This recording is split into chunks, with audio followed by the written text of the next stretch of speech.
अस्सलाम वालेकुम रहमतुल्लाहि व बरकातुहू। ये मदगिरी को जाने के रोड में दरगाह है। सो रोड साइड दो दरगाह, तो यहाँ एक दरगाह है। मदगिरी को जाने के रोड में मदगिरी मदगिरी से अंदर जाने 1 किलोमीटर है।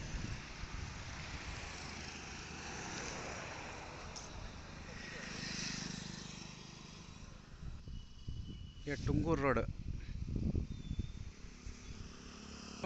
तो मदगिरी को जाना 1 किलोमीटर अंदर जाना बस स्टैंड। ये रोड साइड ही सब